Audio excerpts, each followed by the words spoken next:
प्रणाम। आपके अपने YouTube चैनल पूर्णिया मिरर पर सभी का स्वागत है।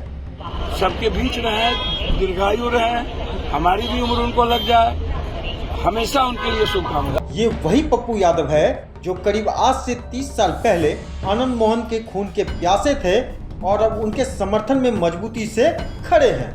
बीते दिनों आनंद मोहन की बेटी की शादी में दोनों की दशकों पुरानी दुश्मनी को दुनिया ने दोस्ती के रिश्ते में बदलते हुए देखा, लेकिन 3 दशक पुरानी उस दुश्मनी और अदावत के अनगिनत किस्से आज भी कोसी सीमांचल की धरती में दफन है और इस दौरान हत्याओं का जो दौर चला था उसके खून के छींटे हजारों परिवार पर आज भी मौजूद है।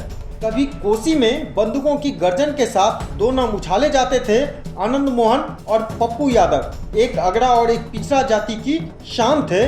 जातीय उन्माद में जब आनंद मोहन और पप्पू यादव समाज को बांट रहे थे, उस वक्त कोसी का इलाका गोलियों की आवाज से थर्रा रहा था। यह वह समय था जब आरक्षण, समर्थन और विरोध के नाम पर गोलियां पहले बोलती थी और इंसान की जुबान बाद में। जाति के नाम पर वह एक दूसरे के भक्षक बने थे तो अपने जात के संरक्षक भी।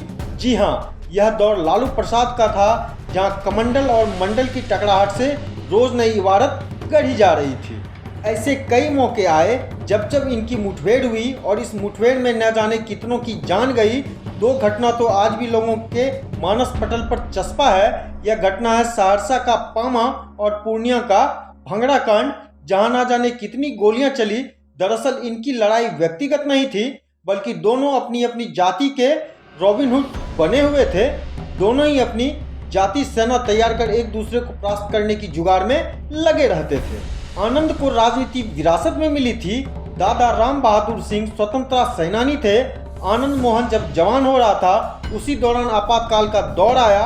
आनंद भी जेल गया और जब बाहर आया तो 80 का दशक आ चुका था। यहाँ से आनंद ने अपना राजनीतिक और सार्वजनिक जीवन को एक अलग दिशा में मोड़ दिया। आनंद की पहचान अब एक राजपूत नेता के तौर पर बनने लगी थी। एक दबंग राजपूत नेता, कहीं भी मारपीट हो या हत्या, आनंद मोहन का नाम चलने लगा था। आनंद का कद बढ़ रहा था तो पप्पू भी नाम बनाना चाहते थे। पप्पू यादव कोसी और सीमांचल में अपनी राजनीतिक जमीन तैयार कर रहे थे। जब मंडल कमीशन आया तो आनंद मोहन ने विरोध किया, वहीं पप्पू यादव समर्थन में थे। टकराव की स्थितियां यहीं से बनने लगी। फिर वर्चस्व की लड़ाई का दौर आया, लेकिन दोनों में अदावत है। ये बात तब सामने आई जब 1991 में मधेपुरा में उपचुनाव हुआ। इस चुनाव में जनता दल के बड़े नेता शरद यादव मैदान में थे।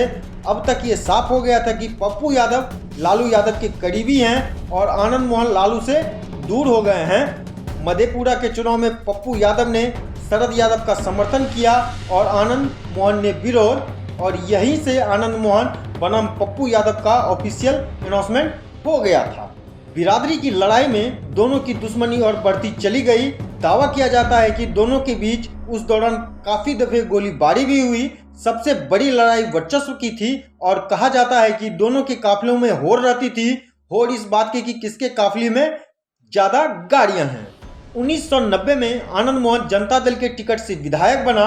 आनंद को महिषी सीट से विधायक चुना गया था और तभी आ गया मंडल कमीशन। आनंद मोहन ने मंडल कमीशन का विरोध किया और यही वजह थी कि आनंद मोहन राजपूतों के नेता के तौर पर उभरने लगा। कुछ समय बाद आनंद मोहन ने बिहार पीपुल्स पार्टी यानी बीपीपी बनाई, जिसे फिर समता पार्टी का साथ मिला दिया। इसके बाद वो शिवहर से सांसद भी चुने गए। वहीं पप्पू यादव का भी राजनीतिक करियर परवान चढ़ा और वो सीमांचल की पूर्णिया और मधेपुरा सीट से कई बार विधायक चुने गए। वो 1991, 1996, 1999 पूर्णिया, फिर 2004 और 2014 में मधेपुरा से सांसद बने। पप्पू यादव की पत्नी रंजीता रंजन भी कांग्रेस नेता है, फिलहाल राज्यसभा में सांसद है। आनंद मोहन की तरह पप्पू यादव भी जेल गए। उन पर 1998 में सीपीएम विधायक अजीत सरकार की हत्या का आरोप लगा। कई साल जेल में रहे, बाद में वो हाईकोर्ट से बरी हुए। बीते दिनों आनंद मोहन की बेटी सुरभि आनंद की शादी में कोसी की ये दोनों बाहुबली दुश्मनी को भुलाकर एक दूसरे के गले लग गए। आज के लिए बस इतना ही। अगर ये वीडियो पसंद आया तो इसे लाइक करें, शेयर करें, कमेंट करें और अपने चैनल को सब्सक्राइब करना ना भूलें। पूर्णिया की कुछ अन्य खबरों के साथ फिर होंगे हाजिर। तब तक आप देखते रहिए पूर्णिया मिरर। जय हिंद, जय बिहार।